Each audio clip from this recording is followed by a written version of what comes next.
Benarkah 7 sekte besar mengepung Gunung Golden Court? Tanya Zuo Yushu tak percaya.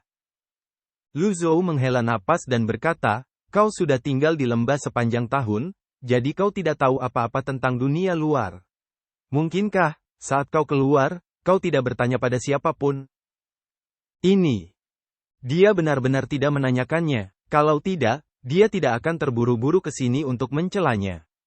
Lagi pula, dia berasal dari sekte Konfusianisme, jadi dia harus bersikap masuk akal.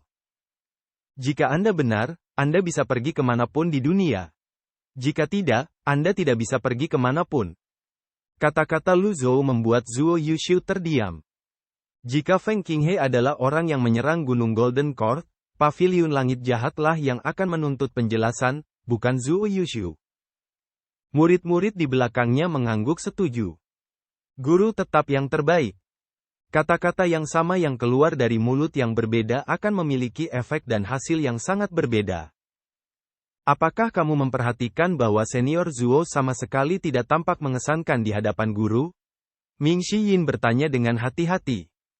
Ya, aku pikir begitu, kata Yuan, kecil. Ini menunjukkan betapa hebatnya guru, kata Zhu Honggong. Si idiot ini selalu berbicara tentang profesinya. Zuo Yushu mengabaikan diskusi para junior.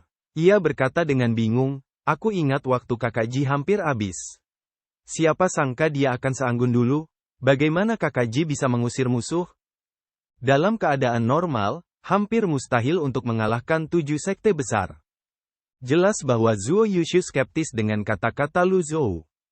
Lu Zhou tidak menyembunyikan apapun. Ia berkata jujur, sejujurnya, aku sudah berada di tahap 9 daun.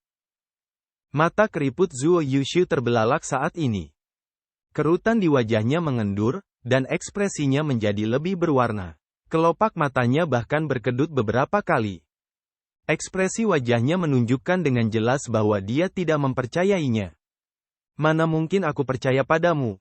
Orang tua ini jahat. Zuo Yushu menatap Lu Zhou dan bertanya, Kakak Ji, apakah menurutmu aku mudah dibodohi? Lu Zhou tidak peduli apakah dia mempercayainya atau tidak. Sebaliknya, dia meliriknya dan berkata, jika bukan karena mempertimbangkan masa lalu, kamu pasti sudah dihukum mati karena memecahkan lantai batu kapur. Nada suaranya tenang. Akan tetapi, karena beberapa alasan, saat dia mengatakannya, hal itu membuat orang lain merinding. Murid-muridnya merasa lega ketika mendengar ini. Tubuh keriput Zuo Yushu bergetar sedikit. Bahkan seorang putri surga yang sombong seperti dia harus menelan harga dirinya di hadapan Ji Tiadao.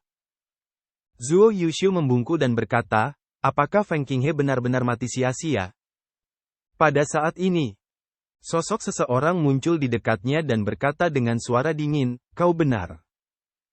Dia berkata dengan suara dingin, dia pantas mati. Yang lainnya melihat pada saat yang sama. Leng Luo, yang mengenakan topeng perak, menatap Zuo Yushu yang membungkuk dengan tangan di punggungnya. Zuo Yushu berseru kaget, itu kamu? Leng Luo tidak punya banyak aturan. Ia berkata, Zuo Yushu, kamu baru terkenal di usia muda. Bertindak lancang di Paviliun Langit Jahat bukanlah hal yang pantas bagimu. Leng Luo ada benarnya. Zuo Yushu baru terkenal di usia muda. Dari segi usia, ia tidak setua Leng Luo atau Ji Tiadao. Leng Luo berhak mengkritiknya. Zuo Yushu berkata, Leng Luo, aku tidak takut padamu. Bagaimana denganku? Dua sosok lagi perlahan muncul di dekatnya. Hua Wudao mendorong kursi roda kayu sederhana sambil berjalan perlahan. Zuo Yushu menoleh. Tangannya yang keriput tampak gemetar. Panlitian. Panlitian tertawa dan berkata, saya tidak menyangka seseorang akan mengenali saya. Tentu saja, aku mengakui elit terbesar dari sekte kejelasan. Meskipun Panlitian duduk di kursi roda kayu, hal itu tidak memengaruhi kemampuannya mengamati lingkungan sekitar. Karena kau tahu itu, beraninya kau bertindak lancang di sini? Lantai batu biru itu retak, dan retakannya sangat kentara. Beraninya kau bertindak lancang di sini? Kau pasti sudah bosan hidup. Salam, Master Paviliun. Panlitian menangkupkan tinjunya ke arah Lu Zhou. Hua Wudao pun membungkuk. Salam, Master Pavilion.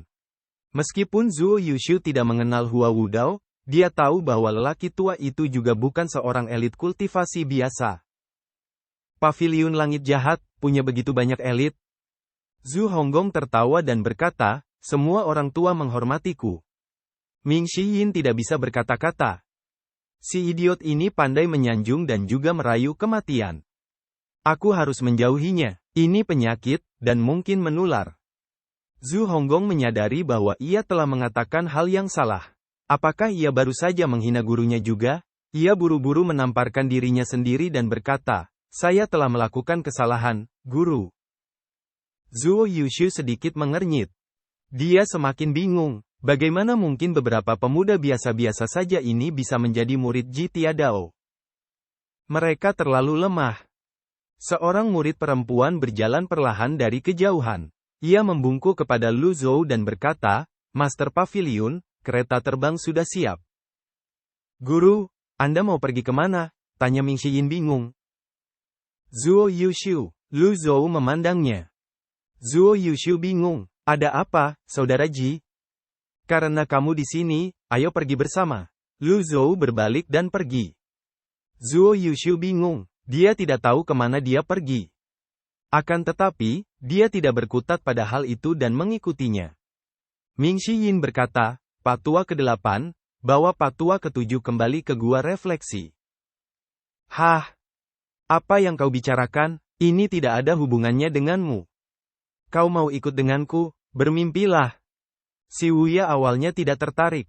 Ia berbalik dan kembali ke gua refleksi. Hua Wudao mendorong kursi roda kayu ke Pan Zong dan mengikutinya bersama Leng Luo.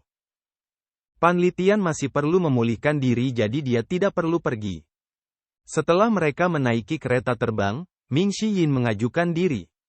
Ming Shiyin menawarkan diri, saya yang pegang kemudi. Yuan, kecil bertanya, Guru, kita mau pergi kemana? Sekte Luo. Zuo Yushu bingung, ia berkata, Sekte Luo didirikan oleh Yun Tian Luo. Mengapa Saudara Ji pergi ke Sekte Luo? Lu Zhou mengelus jenggotnya dan berkata, seorang sahabat lama akan meninggal. Ini perpisahan. Zuo Yushu tertegun sejenak saat mendengar ini.